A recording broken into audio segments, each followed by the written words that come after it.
Sıralar boyunca maestro kettik.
Sultan akayız ben Rayhan akayız çağırıyoruz. Xuda gel.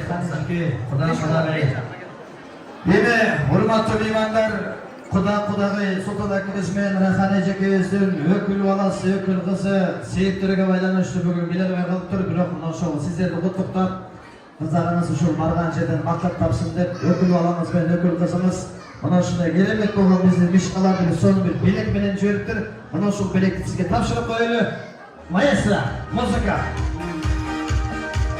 Kolça atlaslar.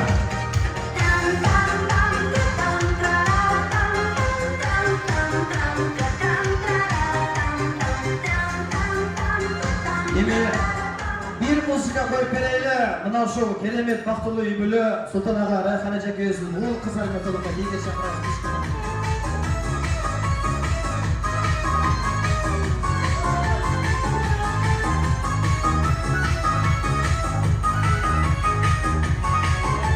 Zaman.net tarafından.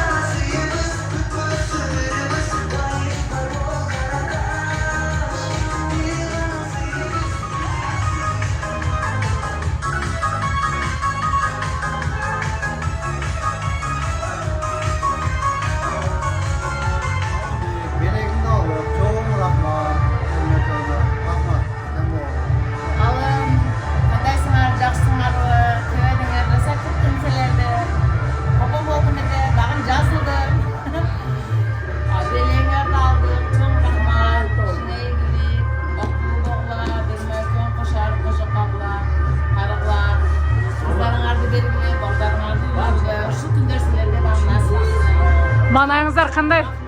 Санымды? Балдарыңыздар бақытты болсын. Құда қаласа мұнан кейін бештайыңыздар келіп қызмет қылалы. Балдыр жақсы өткір болыңыздар.